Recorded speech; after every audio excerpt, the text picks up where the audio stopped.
Mga kaibigan, may good news para sa lahat. Kung gusto nyo nga makabasa ng mga balita tungkol sa Mindanao, wala nang iba kundi ang Mindanao Examiner newspaper. Mindanao ang sirkulasyon, Mindanao ang balita. Ang Mindanao Examiner sa Basilan, Sulu at Zamboanga. Gumawa na rin ito ng mga independent films at ABP, audiovisual presentation, at may photography at video services pa. Bisitahin po natin ang kanilang website sa MindanaoExaminer.com o tumawag sa 9925480. Marami pong salamat. Kaya natin to.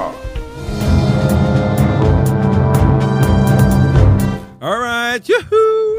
Gising na!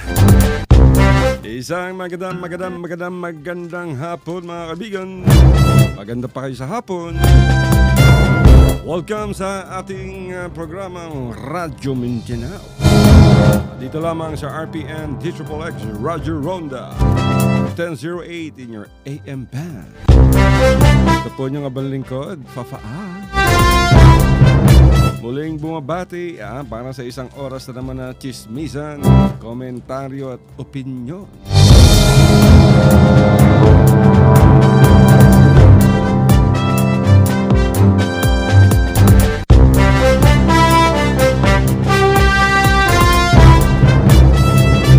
Binabati natin ang Basilan. Good afternoon sa Lu at Tawi-Tawi.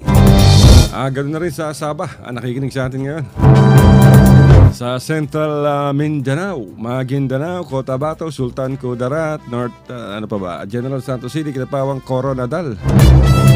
Sa Tuguegarao City, sa Cagayan Province, Shortwave Radio 2. Makikinig sila sa atin ngayon ng mga Jesus Miracle Crusade members sa mga kapatiran sa relihiyon.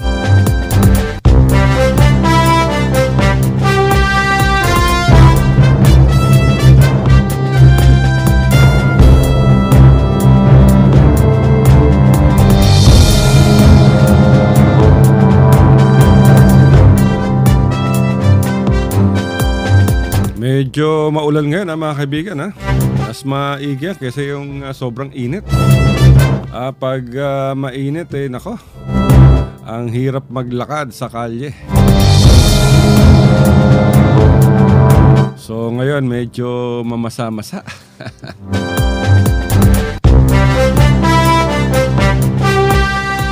May inulat ang ating kapulisan mga kaibigan dyan sa Zamboanga City.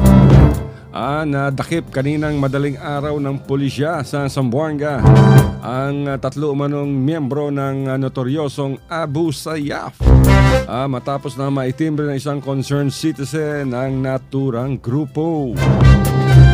Sinabi naman ni Superintendent Rogelio Alabata, ang Regional Police Spokesman, na hinihinalang miyembro ng Adyang-Adyang Group ng Abu Sayyaf ang mga nadakip. Nasa kaote ang mga ito alas 3:20 ng umaga sa Barangay Pasunangka. Hindi naman ibinigay ni Alabata ang pangalan ng mga suspect dahil patuloy niya ang investigasyon sa mga ito upang mabatid kung ano ang misyon o plano at kung may mga kasamahan ang tatlong pinaghihinalaang miyembro ng Abu Sayyaf. Ngunit sa isang police report naman, sinabi ni Chief Inspector Cesar Memoracion, ang hepe ng pulisya sa Barangay Santa Maria na may sakop dyan sa Pasunangka, ay kinumpirma nito na isang sibilyan ang rumadyo sa kanila mga kaibigan dahil nakita itong mga kahina-hinalang kilos ng tatlo at armado umano.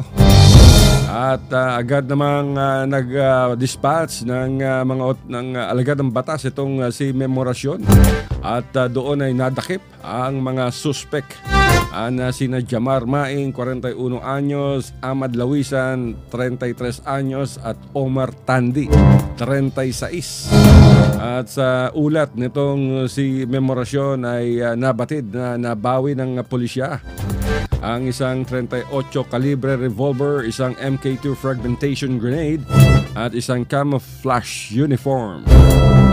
Dati umanong security guard ng Morningstar Security Agency dito sa Zamboanga si Lawisan at halos 5 buwan na umano itong hindi sumisipot sa kanyang trabaho.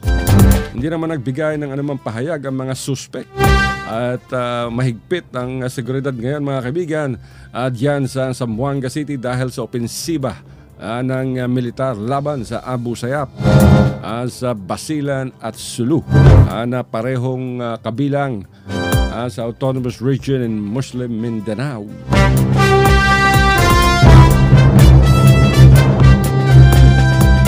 Abu Sayyaf nga ba yan o what? Dahil lang dala-dala ay 38, mukhang service revolver pa yata ito ng security guard. Pero tignan natin mga kaibigan, antayin ng ulat ang follow-up o progress report ng ating kapulisan. Pero maganda yan dahil mabilis ang aksyon mga kaibigan ng ating mga otoridad. At itong sa pakikipagtulungan ng mga sibilyan, nahuli ang mga to. Bakit kaya may dalang granada? Yung granada daw yung MK2. Ito yung parang may biyak-biyak sa katawan. Hindi ito yung karaniwang tinatawag na apple type. Ito yung atis.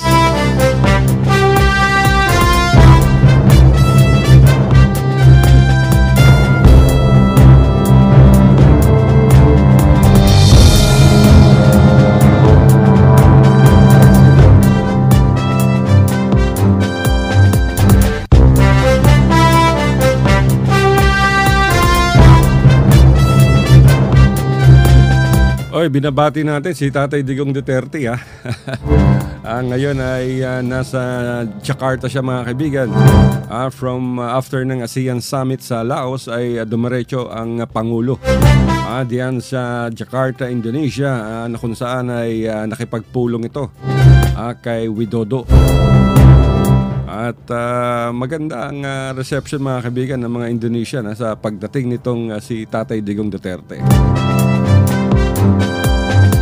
At inaasahan ng mga bilateral agreements na ipatutupad ng Indonesia at ng Pilipinas. At siguradong mapapag-usapan dito ang katayuan ng mga Indonesian hostages na hanggang ngayon ay nasa kamay pa ng Abu Sayyaf. Ano ba? So wala pang ibinibigay na pahayag ang Malacanang ukol sa state visit nitong si Tatay Digong Duterte.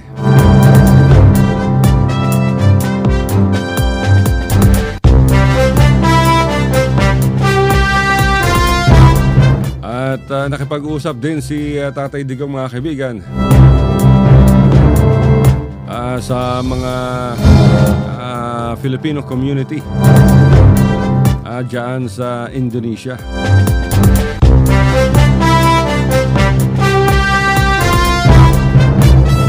At Tatay Digong talaga kahit saan pumunta parang artista. Para siyang rockstar na pinagkakaguluhan tulad nung pagdating mga kaibigan ni Kuya Bato de la Rosa dito sa Zamboanga nung binisita ni Chief PNP ang ating kapulisan, di ba? Pinagkaguluhan din si Kuya Bato de la Rosa. At talagang napaka-media friendly nito si Kuya Bato de la Rosa. Dahil alam niyo naman, si De La Rosa si Kuya Bato ay probinsyano. Kaya napaka down to earth ni Bato de la Rosa. Pag ganyan ba naman ng Chief PNP mga kaibigan, di ba? Talagang maganda ang takbo ng ating Philippine National Police at high moral yung ating mga kapulisan.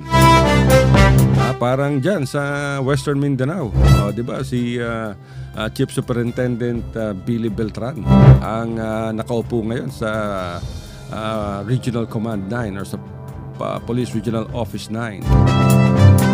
So happy lahat dahil pag masipag yung leader, siyempre high moral ang mga members nitong Pro 9.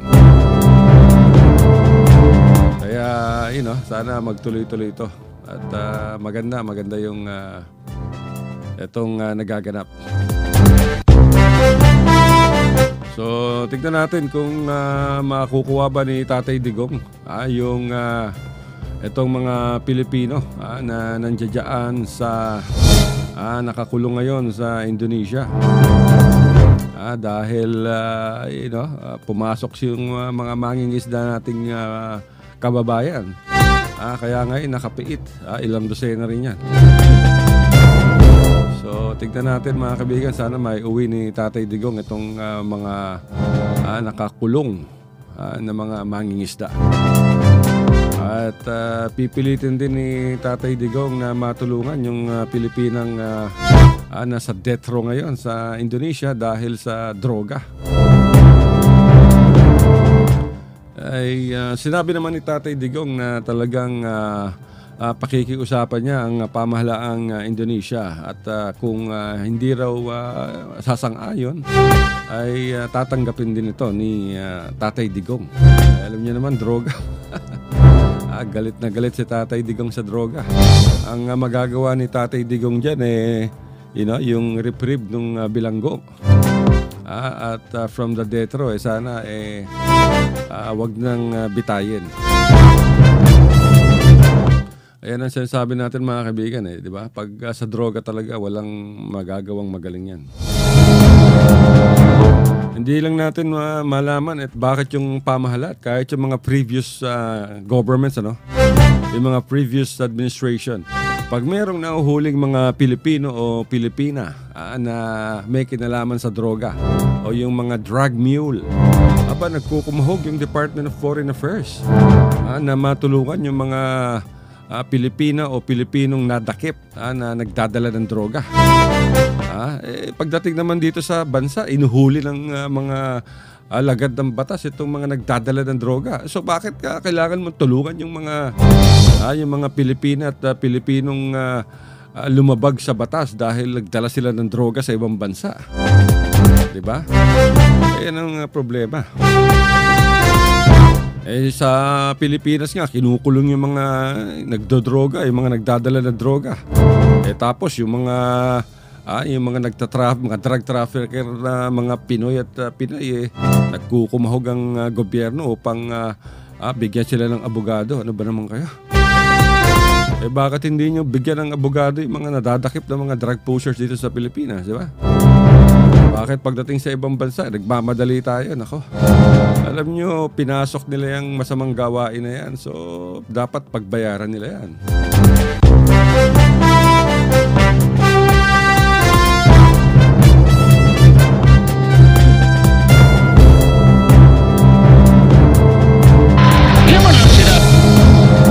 Kaya nga sinasabi natin mga kaibigan, wag tayong bibigay sa droga. Nako, lalo-lalo na yung mga kabataan. Dahil yung mga kabataan ang unang nagiging biktima nitong droga. Kahit sa Indonesia mga kaibigan, sinabi ni Tatay Digong yung kanyang pakikipaglaban sa droga, yung kampanya ng ating pamahalaan laban sa droga. Dahil napakahigpit ng Indonesia pagdating sa droga, walang second chance dyan. Kahit basta droga, maraming pamilya ang nasisira niya. Kaya napakahirap. Dahil itong problema sa droga, hindi lamang sa Pilipinas mga kaibigan, widespread yan. Tignan niyo yung sa Mexico. Diba? Talagang yung mga drug cartel dyan, grabe. Talagang parang mga terorista. At pinapatay ang kahit sino. Yun ngang yung mayor nga, nahalal siyang mayor. Nahalal siyang mayor ngayon, kinagabihan, pinatay na kagad siya ng drug cartel. Gusto ba nating mangyari yan sa Pilipinas na yung mga drug lords ang siyang namamayagpag? Siyempre hindi.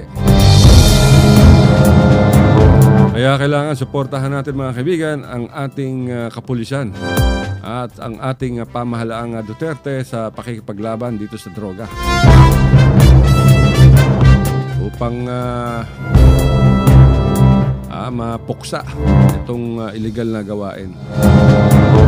Tignan nga natin, makaka-hook up pa tayo sa partners natin upang mapakinggan natin yung pakikipag-usap ni Tatay Digong sa mga Filipino communities. Ilang Filipino communities pa itong dinayo ni Tatay Digong sa Indonesia.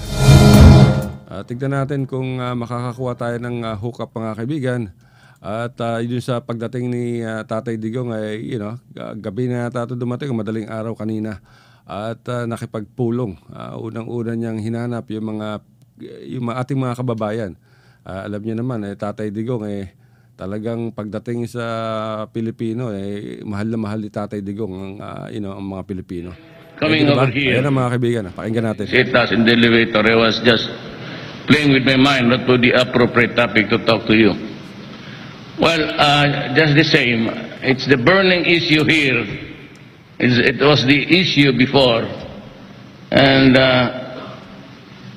yung pagtakbo ko ng presidente under the almost moribund PDP, ang membro lang yan, si Senator Coco, pati yung anak niya, si tatay niya, si Pimentel. But I ran under the ticket with only about tatlong governors at wala akong, except for, wala akong mayor ni isa.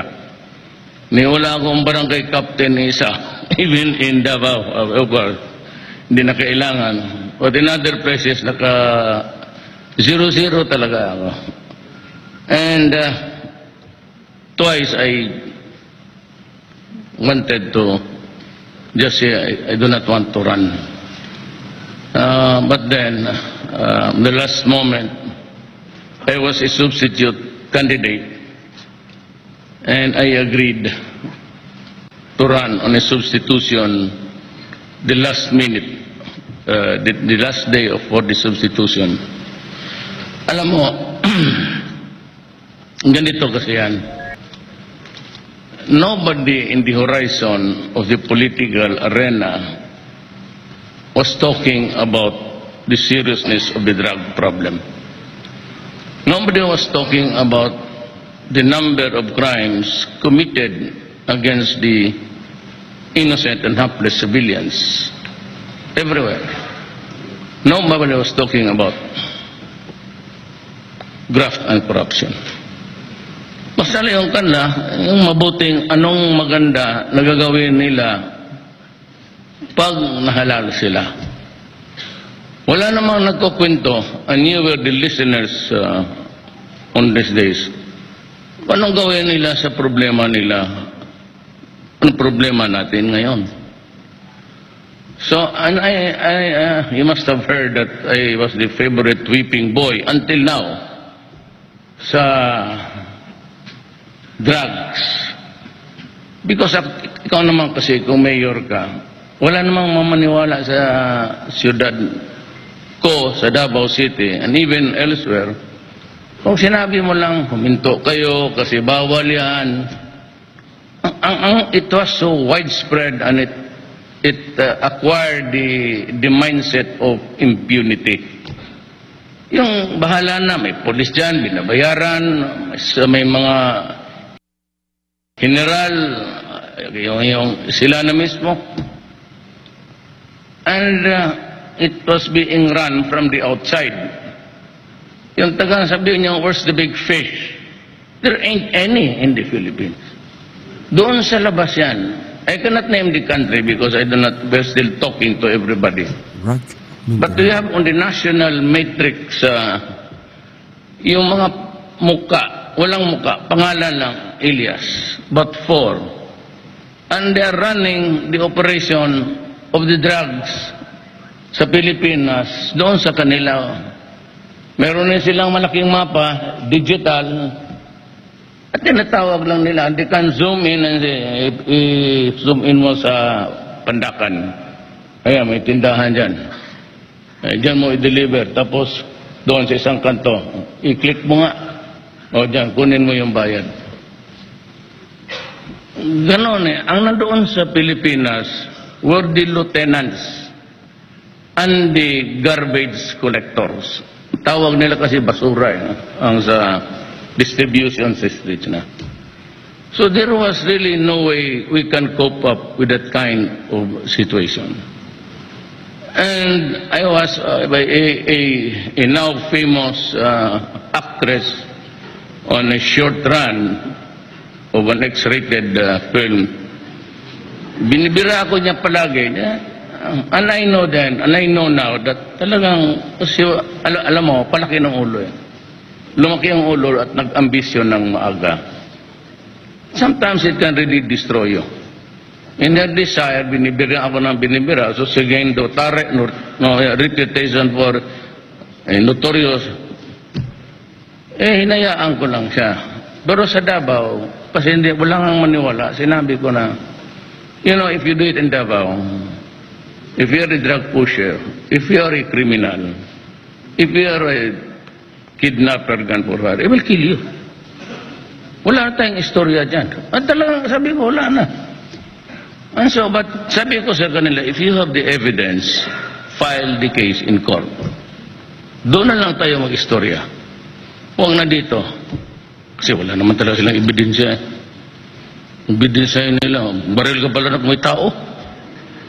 But anyway, that's the only way. But it was not until I became the President of the Republic of the Philippines na lumabas ang totoo. It was the naked truth that was really very, very terrifying. 2 years before sabi ng PDEA, the Federal Drug Agency, Enforcement Agency, there were about 3 million already infected with drugs. Nung umupo ako at inipit ko ng lahat, nilabas ko na yung mga pangalan, pati yung mga general, lubas na ng totoo, it turned out thousands were turning in, surrendering, or just going to the police and saying, magparehab kami. Radyo. So, and there were about 700,000. Yun lang lumabas at yung natakot or whatever reason really wanted a rehabilitation. So how do you cope up with 3,700,000 addicts in this country? You must remember that I went in the service of the government and I was operating on a budget. Alam naman ninyo yan, that was prepared the previous year. So yung budget ko ngayon does not include treatment or rehabilitation or structures for the 3,700,000. Hindi ako makadagdag ng budget. Sasaya, nagsusuula namang supplemental budget. So inoperate ko yung that was prepared by the Aquino administration the previous year para to operate the to run the government now. Walang kasali dyan at hindi natin alam na ganun pala kalala ang problema. Mga kaibigan, napakinggan ninyo yung sinabi ni Tatay Digong Duterte sa harapan ng Filipino community dyan sa Indonesia na kung saan ay nakipagpulong ito sa iba't ibang lider ng mga Pinoy groups dyan sa Jakarta. Pero salamat sa ating partner sa CNN Philippines dito sa ating hookup. At sana makakuha tayo ng hookup kung if yung ating internet will allow sa RTVM Malacanang.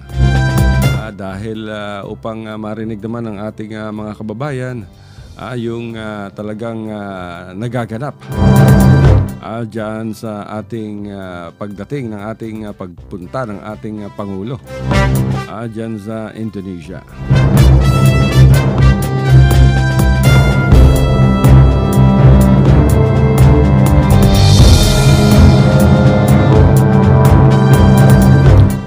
At sayang mga kaibigan dahil hindi nakapag-usap ng matagal itong si Tatay Digong Duterte at kay Pangulong Barack Obama.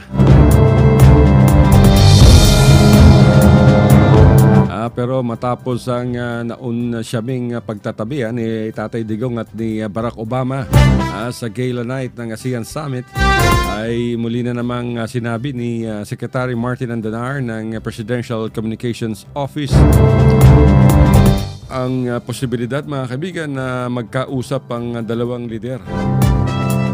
Pero nagkamaya naman sila, mga kaibigan, pero hindi masyadong greetings out of diplomacy lamang.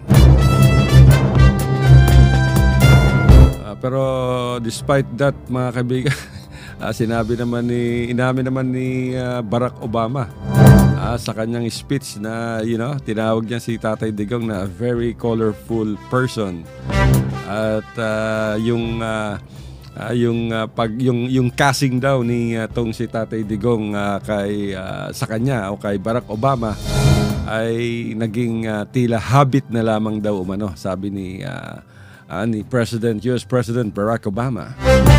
At binanggit din ni President Barack Obama about the casting of President Duterte kay Pope Francis. And then of course kay United Nations Ban Ki-moon. Kaya nga sabi ni President Barack Obama, I'm not taking this personally.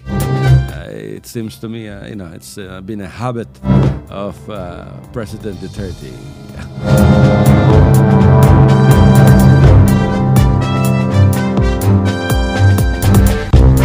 So at least, di ba?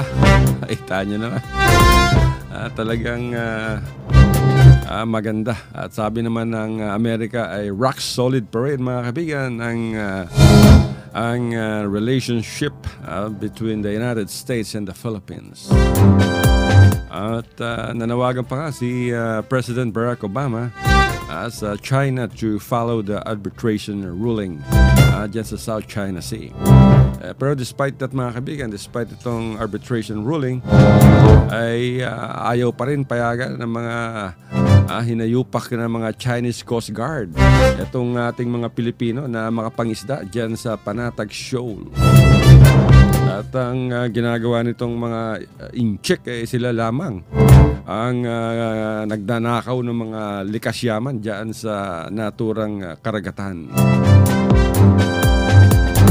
Imagine, mga kaibigan, yung mga shell na malalaki, yung mga oyster na napakalaki, naku, ayun ang kinukuha nila. Hindi ito basta oyster.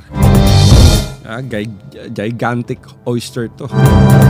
Ito yung silaki nung kung nakakita kayo ng estimate ng mga batang 5 taon, ganun kalaki yung oyster na kinukuha nito mga Chinese fishermen dyan sa area. Kaya kawawa yung mga Pilipino, sila lamang, pati yung mga yung mga turtles, kinukuha nito mga incheck.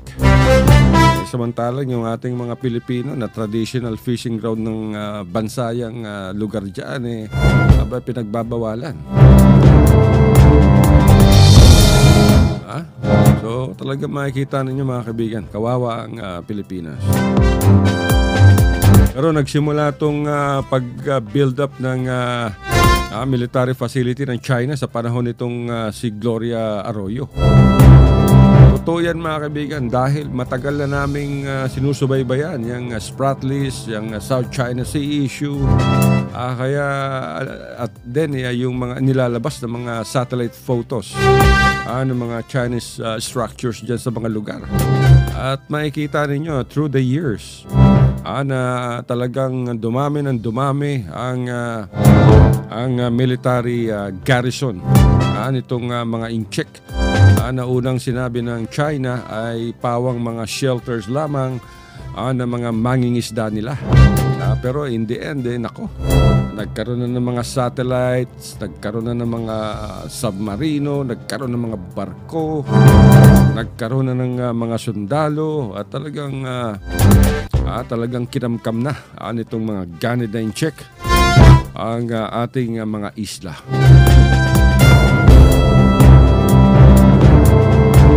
Yan ang problema.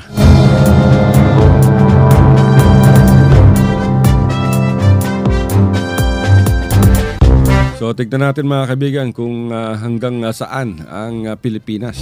Dahil unang-una, militarily speaking, ay hindi naman tayo uubra sa China. At ayaw din natin na maging panimula ng giyera, World War III, itong issue dyan sa South China Sea. Pero worst comes to worst, mga kaibigan, yung mga Pilipino makikipaglaban yan. Hindi naman tayo papayag na talagang alipustahin tayo ng mga dayuhan. At kahit dyan sa may Palawan, ako malapit na di ba? Ilang nautical miles lang yung islang pinupuntahan ng mga Pilipinong mangingisda dyan, ba? Talagang tinataboy ng mga Coast Guard. Sa Zambales, ganun din. Naku, napakahirap ng sitwasyon ng ating bansa. Lalo-lalo na, wala naman tayong mga modernong kagamitan panlaban sa giyera. Wala tayong mga fighter jets. Nagkaroon tayo ng fighter jets. Wala naman tayong mga missiles. Nagkaroon tayo ng modernong, sabi nila, ng Navy, moderno daw yung barkong BRP Tarlac. Moderno ba naman yan? Yung frigate na yan, mga kaibigan, segunda mano rin. Tapos dati gusto pang bumili nitong si Defense Secretary Voltaire Gasmin ng submarino. Naku po. Grabe. Imagine, bibili daw ng submarino para sa Navy. Ano yung submarino? Kulang na kulang nga yung Armed Forces ng C-130 transport plane, submarino pa. Ngayon yung mga binili nilang mga fighter jets. Anong pakinabang ng fighter jets? Wala namang mga missiles yan. Hindi mo naman mapakinabangan yan. Diba, mga kaibigan? Mabuti pa yung nabili nilang helicopter. Pero yung helicopters na binili, diba? Kabago-bago lang, nasira din kagad. Kailangan ng mga sundalo yung mga bulletproof vest. Kasi yung mga vest, mga kaibigan, itong magpoproteksyon sa kanila, sa kanilang katawan. Pag tamaan man sila ng balat, meron kang bulletproof vest, malaking tulong yan. Mabuti nga, meron ng mga bagong bota o combat boots. Itong ating mga sundalo, dati, pag nagko-cover kami sa dyan sa Central Mindanao, butas-butas yung mga bota ng mga sundalo, mga magigiting na sundalo. Hanggang ngayon, mga kaibigan, siguro hindi pa lahat nabibigyan ng mga bagong bota. Yung nagkaroon dito ng balikatan, makita mo yung mga Amerikanong sundalo. Talagang ang gagara ng mga kagamitan nila, mga kaibigan. Yung mga sapatos nila, magaganda. Tapos yung mga pagkain nila, yung MRE or yung ready-to-eat meal. Talagang masasarap. Imagine, may beef stroganoff. May talagang yung mga pagkain na matitikman lang ng mga ordinaryong Pilipino sa mga malalaking restaurant. Ayun, ready-to-eat meal sa mga Amerikanong sundalo. Yung mga Pilipino, ano kinakain ng mga Pilipino? Bulad, tuyo, sardinas. Diba? Ganun kawawa yung ating mga sundalong Pinoy. Imagine, katulad guys sa sulod, nakikipaglaban dyan sa Basilan. Nakikipaglaban yung mga Pilipinong sundalo. Ano kinakain yan? Skyflex, noodles. Mabuti sana kung yung mga sibilyan, yung mga mamayan talagang nagbibigay ng pagkain. Diba? Hindi. Kaya kawawa yung ating mga sundalo. Mabuti nga't pinangakuan ni Tatay Digong na aumento sa karagdagang sweldo. Pati yung ating kapulisan. So bago matapos ang taon, sinabi ni Tatay Digong, doblado ang sweldo ng Armed Forces of the Philippines. Kaya nakakaawa, mga kaibigan, dahil nagbubuwis ng buhay itong mga sundalo. Nagpupunta sila sa mga iba't ibang lugar, nakikipaglaban upang protektahan ang ating komunidad laban sa masasamang loob. Ganun din ang ating kapulisan. Araw-araw na nakatayo ang ating mga pulis dyan at nagpapatrolya. Maliban lamang doon sa mga skalawag, yung mga ninja cops. So dapat yung pulis talagang mabigyan ng karagdagang sweldo para mabuhay naman yung maganda yung kanilang pamilya, yung anak nila makapag-aral. Hindi yung pulis mangungutang ng 5-6 o sundalo maglulun. Pag may ganyan, ano pag matitira sa payslip mo? Diba? So kailangan bigyan natin ng moral support, mga kaibigan, ang ating mga members ng Armed Forces of the Philippines at ng Philippine National Police. Sa mga mayors naman, wag niyong ibulsa yung yung intelligence fund. Bigyan niyo bigyan niyo ng pondo yung ating kapulisan at militar na nagpapatrolya at nagbabantay sa ating kapaligiran. Mga iba dyan talagang ibinubulsa yung mga intelligence funds Kaya nga yan ang sinasabi natin, di ba?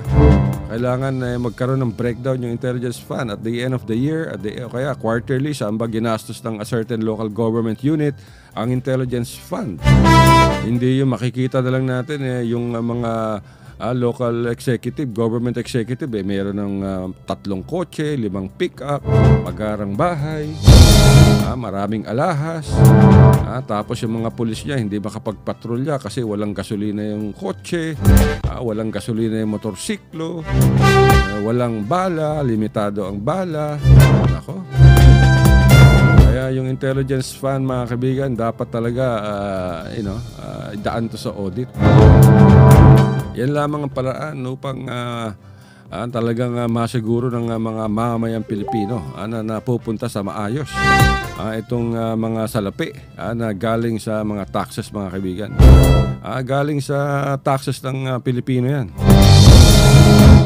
So, sa mga government executives naman, gastusin natin sa maayos itong intelligence fund. Wag nating ibulsa. Totoo yan, mga kaibigan, dahil yung intelligence fund napakahirap busisiin yan. Hindi mo makukuha ang isang local executives dyan na magsabi na okay, itong aking intelligence fund na 150 million in 1 year, 150 million, o kaya 5 million a month. Itong pinaggastusan niyan, itong barangay binigyan namin ng ganito, binigyan namin ng ganon. Di ba? Wala sabihin sa'yo nung executive, sorry, we cannot divulge where we spend the money because that's why you call it intelligence fund. It should be secret. Secret sa pangungurakot. Sensya na, mga kaibigan, opinion ko yan, kung ayaw nyo makinig sa opinion ko, huwag kayo makinig sa Radyo Mindanao. Pero yan ang totoo, dahil yan ang pulso ng bayan. Kita nyo naman yung nangyari kay Napoles, di ba?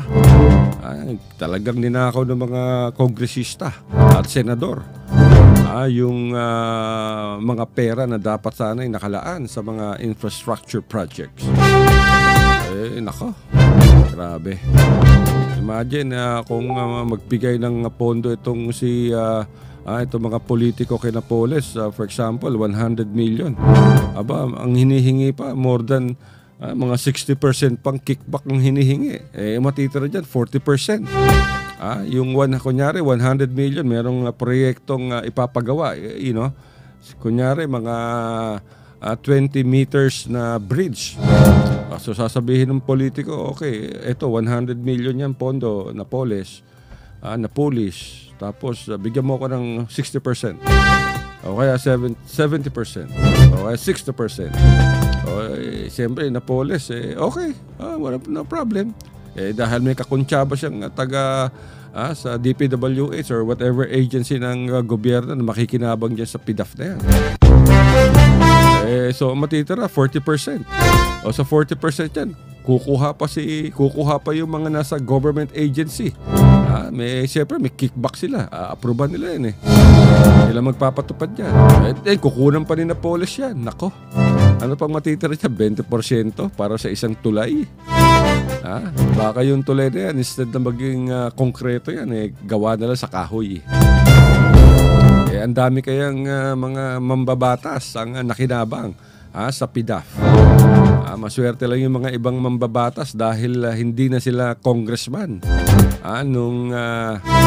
nung sumabog yung iskandalong yan. Kaya hindi na napasama yung pangalan nila. Alam ka naman balikan pa nung kasalukuyang gobyerno ni yung mga nangyari nung 10 years ago, 15 years ago, 20 years ago. Malabo na yun. So wala na. Ika nga lubog na sa putik yung issue niya. Ngayon wala na tayong marinig, di ba? Dahil siyempre nasa korte na yan. Antayin lang natin mga kaibigan yung resulta ng korte.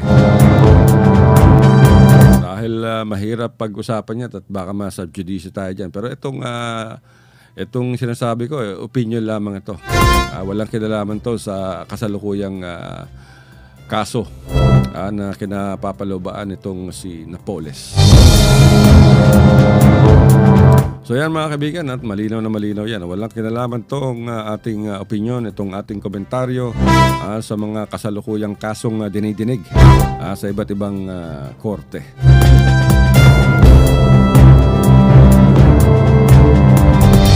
Well, speaking of korte, alam nyo bang mga kaibigan, na nalula ang isang mambabatas dyan sa Kongreso sa multimilyong sahod ng ilang Supreme Court Justices, kung saan ay may tumatanggap umano ng mahigit na 7 milyong sahod at ang pinakamababa ay halos over 3 million noong nakaraang taon.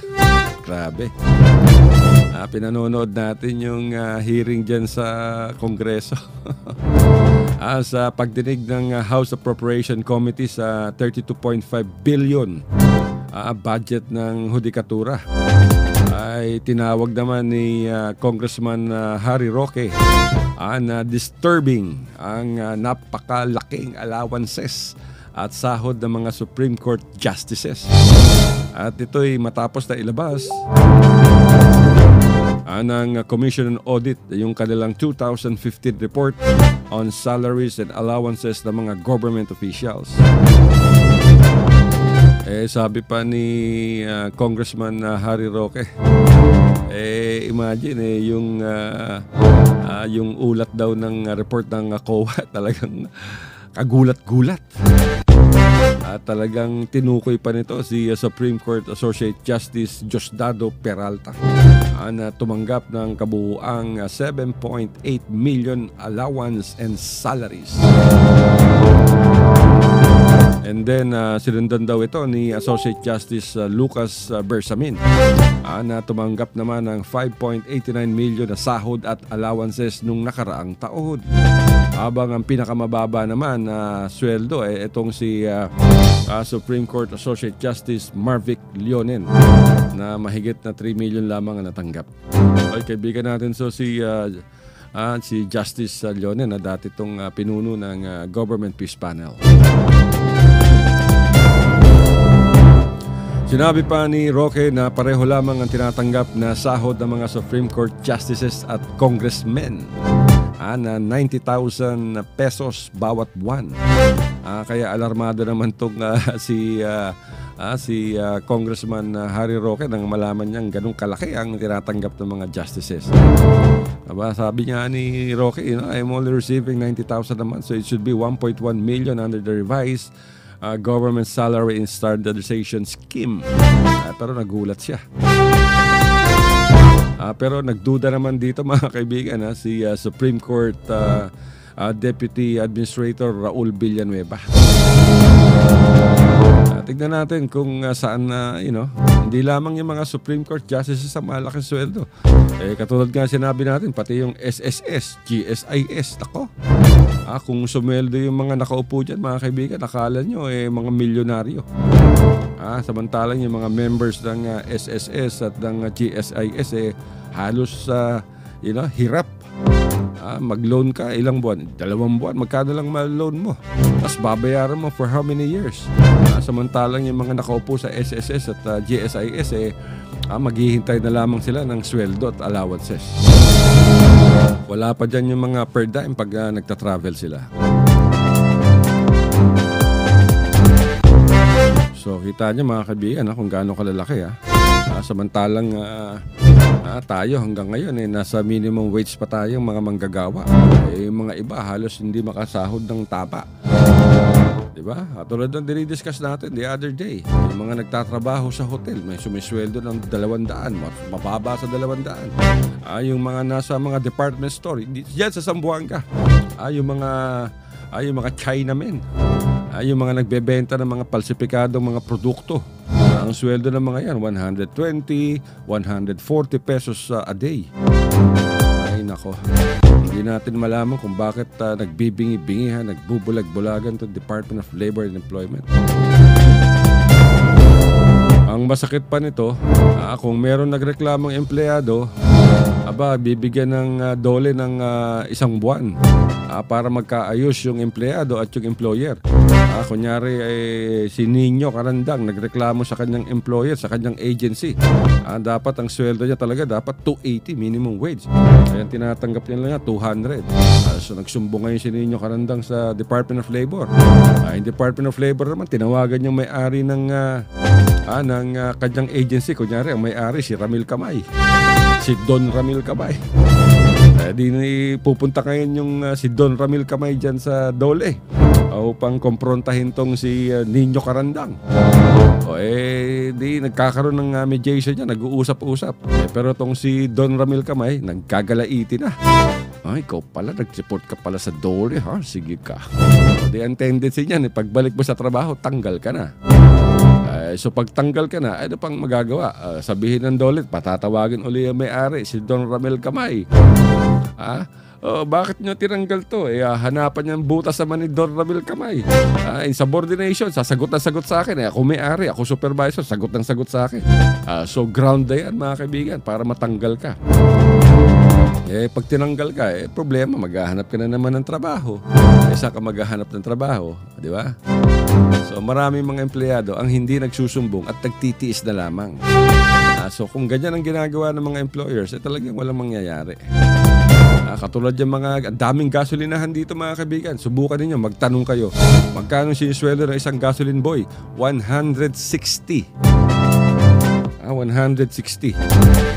Magkano sinisweldo ng mga gwardya? Wala pa sa yan dahil tinatapyasan ng mga agency yan. Yung agency naman maraming kakaltas dyan. Kaltas uniform. Yung uniform may tongpats pa yan. Binili, nagpatahi sila ng uniforme sa tailoring, 1,000. Sabihin ng agency, 1,500. Di may kita pa sa 500. Kaya kawawa naman yung mga security guard. Awang-awa ako sa security guard. Meron naman tayong party list na sa security guard. Nung nakaraan, di ba, si Mikey Arroyo ang siyang party list congressman sa mga security guard. Pero wala naman. Hindi nga nakarating ng Zamboanga. Hindi nakarating ng Davao. Hindi mo na nakausap yung mga security guard upang malaman kung anong kailangan nila sa kanilang trabaho. Kawawa mga security guard. Magtatrabaho yan 12 oras. Tapos ang ibibigay sa kanila 8 oras lang ang babayaran. Di ba? Tapos pag natsyempohan pa sila ng mga agaw armas, nako, patay sila. Wala silang insurance, so kawawa yung kanilang pamilya may iwan. Yan ang nakakalungkot mga kaibigan. Yan ang nalilimutan ng ating mga mambabatas, ng ating pamahalaan. Yung mga security guard nakakaawa. Akala ninyo maganda ang trabaho ng security guard kahit sa bangko mahirap. Di ba? Kasi ang mga security guard nagbabantayan sa ating kaligtasan.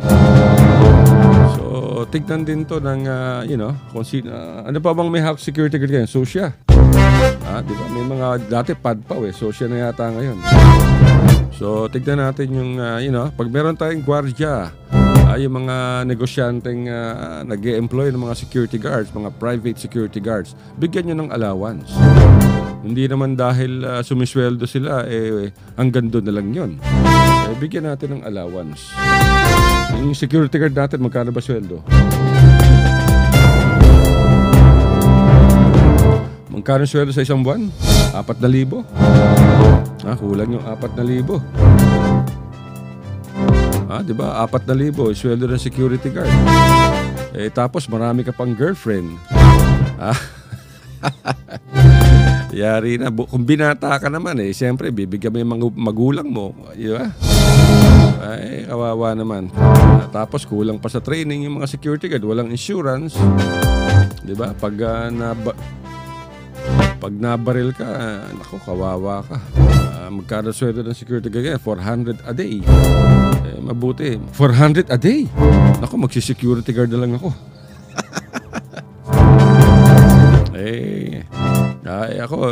Dito sa pagdadaldal ko, mga kaibigan, 2,000 isang buwan lamang ang binibigay sa akin na allowance. Dahil pro bono ko. Ito binibigay sa akin ng producer ko, 2,000 isang buwan. Okay lang yun. Dahil sana, kahit maglakad ako ng isang buwan sa kalye, di ko naman mapupulot yung 2,000 isang buwan. Diba? Yung 2,000 isang buwan, kasyang-kasya na sa akin yan. Edad kong to, 67 years old, senior citizen na ako. Okay na yung 2,000 a month. Bueno mga kaibigan, wala na naman tayong oras. Yung mga bumabati sa atin, si Ramil Kamay. Binabati na naman ni Alili. Napaka-sweet naman itong si Alili. Talagang lagi niyang binabati yung kanyang loving husband na si Ramil Kamay. Nasa bahay daw ngayon at busy-busy sa paglalaba. Ramil, wag mo kalimutan na hugasan yung mga plato, magplancha ka mamaya at magwalis sa bakuran. So yan, galing sa iyong napaka-sweet na asawa na si Aleli. Sabi niya, I love you so much, Ramil. You are my life. Parang kanta to At binabati rin ni Aleli yung kanyang mga kapitbahay dyan sa Baliwasan sa Zamboanga City. Ay, huwag niyong kalimutan kung gusto nyong magbakasyon mga kaibigan dito sa Blue Jazz Beach Resort and Water Park. Diyan yan sa Samal Island, maaari kayong tumawag sa telepono bilang ang area code is 082-284-2000 o kaya sa kanilang cellphone numbers 0998-967-8001 up to 8005. Diyan yan sa Blue Jazz Beach Resort and Water Park sa Samal Island. Katabi lamang ng Davao City yan. Nakikinig sila sa atin ngayon at nag-text. Batiin daw natin sila. Ganun din sa Yaki Herbal Laboratory dyan sa Kidapawan City. Wala tayong oras. Nako, kumakatok na yung ating technical director dito at i-wind up ko na raw to. Pasalamat muna tayo mga kaibigan. Nagpapasalamat kami sa lahat ng mga nakinig sa amin sa isang oras na pagdadaldal. Lahat ng sinasabi ko dito, pawang opinion ko lamang at aking komentaryo, di ba mga kaibigan? Hanggang bukas, may programa tayo bukas. Akala ko wala na, linggo pala ako maglalaba. Pero mga kaibigan, sa ngalan ng Radyo Mindanao, nagpapasalamat tayo sa isang oras ng pakikisama ninyo sa amin. Ito po si Fafa Ahal, nagsasabing isang magandang hapon sa inyo. Keep safe, I love you, mamwa, chup chup.